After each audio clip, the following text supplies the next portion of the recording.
Cute smile और गजब की हाजिर जवाबी से लोगों का दिल जीतने वाले नागालैंड के बीजेपी प्रदेश अध्यक्ष तेमजेन इमना एक बार फिर छाए हुए हैं। हम उन्हीं तेमजेन इमना की बात कर रहे हैं जिनकी कभी छोटी आंखें सुर्खियां बटोर लेती हैं तो कभी पीएम मोदी की शान में दिया गया भाषण इंटरनेशनल मीडिया में वायरल हो जाता है। पूर्वोत्तर का यह हीरो इन दिनों हर किसी को भा रहा है। पूर्वोत्तर के चाणक्य भी यानी असम के मुख्यमंत्री हेमंत बिस्वा शर्मा भी यही मानते हैं कि इन दिनों उनका भाई पूरी फॉर्म में है। गूगल पर नागालैंड के इसी मिनिस्टर को सबसे ज्यादा सर्च किया जा रहा है। उनकी पर्सनली और प्रोफेशनल लाइफ में लोगों की दिलचस्पी बढ़ रही है और इन सब की वजह है तेमजेन की शुद्ध हिंदी वाली हाजिर जवाबी। जी हाँ, 41 साल के तेमजेन आयो नागा जनजाति से ताल्लुक रखते हैं, लेकिन जब बोलते हैं तो लोगों के कान खड़े हो जाते हैं। पूर्वोत्तर से आने वाला ये चेहरा सबका पसंदीदा बनता जा रहा है। जब देश के प्रधानमंत्री पर कुछ बोलता है तो दुश्मनों के सीने पर सांप लौटते हैं और जब सनातन धर्म पर बोलता है तो कट्टरपंथियों को मिर्ची लगनी शुरू हो जाती है। एक बार फिर तेमजेन ने हिंदू धर्म पर खुलकर अपनी बात रखी है और न सिर्फ बोला बल्कि अपने भाषण को खुद ट्वीट कर ये भी पूछा कि मेरा सनातन धर्म पर दिया गया भाषण किसने सुना। इस बार तेमजेन ने खुद को हिंदू नहीं बल्कि सनातनी बताया है और तो और सनातन भारत के प्रधानमंत्री को लेकर जो कुछ भी कहा उसे सुनने के बाद से हर कोई तेमजेन का फैन हो गया है। आप भी सुनिए। हिंदुस्तान भारत एक सनातन देश है, ना इसका कोई शुरुआत है ना कोई अंत है। इस सनातन देश का एक सनातन प्रधानमंत्री, माननीय लोकप्रिय महान मुख्यमंत्री नहीं प्रधानमंत्री श्री नरेंद्र मोदी जी, उनके मार्गदर्शन में आज हमारे देश आगे बढ़ रहे हैं। सनातन होने का एक स्वरूप सबको लेके चलने का, चाहे इस देश का ईसाई हो, मुसलमान हो, जैन हो, बौद्ध धर्म के लोग हो या अपना, मैं आप लोगों को हिंदू नहीं मानता हूं, सनातन मानता हूं। आप सबको लेके चल रहे हैं। हमें भी दूसरे धर्म के लोगों को भी सनातन के साथ रहने का और उस चीज को स्वीकार करने का मनोबल होना चाहिए और समझना चाहिए। अगर ये देश सनातन नहीं होता तो हम लोग आज इस स्थान में नहीं होता। और हमारी हिंदू भाइयों और बहनों को मैं बहुत नमन करता हूं, क्योंकि आप लोगों की विचारधारा में सनातन है।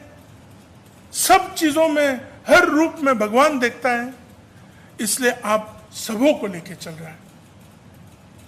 ये देश सिर्फ अपने देशवासियों के लिए एक एग्जाम्पल नहीं है, विश्व के लिए एक एग्जाम्पल है। हमारे देश में जितने अलग अलग विभिन्न जनजाति और अलग अलग कास्ट, अलग अलग हर 200 किलोमीटर में 200 मीटर में अलग एक व्यवहार वाला आदमी, अलग एक धर्म या अलग सोच विचार वाला आदमी मिल जाते हैं, उस देश को हम सब एक करके लेके चलना पड़ेगा। असल में सनातन धर्म है क्या और इसकी खूबसूरती क्या है, इन सब चीजों से परिचित तेमजेन ये बात बखूबी जानते हैं कि देश की ताकत ही सनातन धर्म है जो सबको एकजुट करके रखती है। देखा जाए तो तेमजेन कुछ भी बोलते हैं तो दुनिया उन्हें गौर से सुनती है। कुछ महीनों पहले इनका एक ऐसा वीडियो वायरल हुआ था जिसमें इन्होंने छोटी आंखों के फायदे गिनाए थे। लोग कहते हैं पूर्वोत्तर के लोगों की आंख छोटा है, हमारी आंख भी छोटा है, मगर देखने में बहुत अच्छे तरह से देख सकता हूं।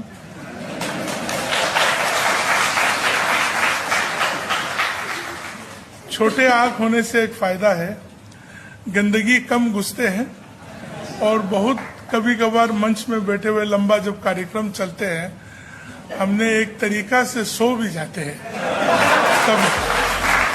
तो मीडिया में छाए रहने वाले तेमजेन की पॉपुलैरिटी बढ़ती जा रही है। पूर्वोत्तर में हेमंत बिस्वा के बाद अगर पार्टी में किसी और को देखा जा रहा है तो वो है तेमजेन। बहरहाल पीएम मोदी और सनातन धर्म को लेकर तेमजेन के इन विचारों से आप कितने सहमत हैं? कमेंट करके जरूर बताइएगा। साथियों, शहरों की समस्याओं को सुलझाने के लिए ये भी आवश्यक है कि हमें हमारी आदतें बदलनी पड़ती है। नागरिकों के बिहेवियरल में चेंज लाना पड़ता है, वरना हमने तो देखा है लोगों का स्वभाव कैसा होता है। कुछ लोग जल्दी उठ जाते हैं, क्यों? तो अपने घर का कचरा साफ करके बगल वाले के घर के सामने डाल देते हैं।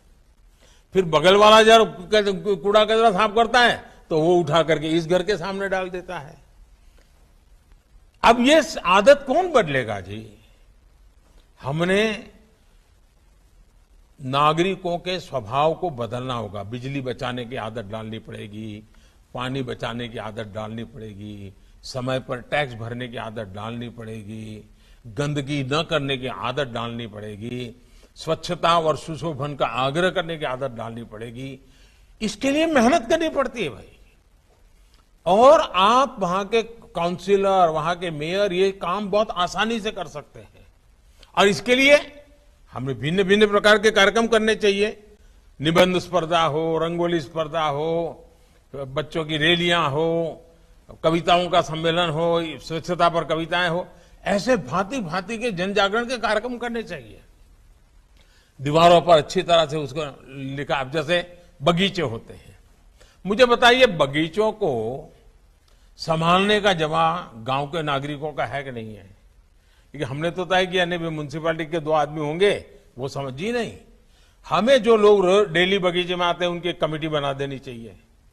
और हम ये भी कर सकते हैं कि भाई वहां एक टेम्पररी ऐसे बोर्ड लगाने की व्यवस्था की हो है कि भाई उस इलाके के जो बच्चे अच्छे ड्राइंग बनाएंगे तो चलो भाई शनिवार शाम को 6 से 7 यहाँ पर उनके ड्राइंग डिस्प्ले करेंगे। कोई अच्छे कविताएं लिखते हैं तो चलो भाई रविवार शाम को यहाँ पर कविता का पाठ बगीचे के अंदर सब नौजवानों को बुला करके करेंगे। हमारे बगीचों को जिंदा बना देना चाहिए, हमारे शहर की आत्मा के रूप में जागृत बना देना चाहिए। तो बगीचा भी अच्छा रहेगा, सरकारी खर्चे की जरूरत है, वही अपना संभालेंगे बगीचा। वही सोचेंगे भाई ये तो हमारी जगह है, इसमें हम गंदगी नहीं होने देंगे, पेड़ पौधे को टूटने नहीं देंगे। हमें नेतृत्व देना होगा। सब काम पैसों से होता है ऐसा नहीं है जी। अधिकतम काम जन सामान्य के समर्थन से होते हैं। और ये चुने हुए जनप्रतिनिधि जितना ध्यान देते हैं उतना परिणाम मिलता है। और हमने तो देखा है स्वच्छता के विषय को देश ने उठा लिया। पूरे देश के हर घर के अंदर छोटा बच्चा भी स्वच्छता की बात करने लग गया। हमारे शहर में भी कूड़ा कचरा, गीला कचरा को कहां होगा, सूखा कचरा कहां होगा, उसको उठाने की व्यवस्था होगी।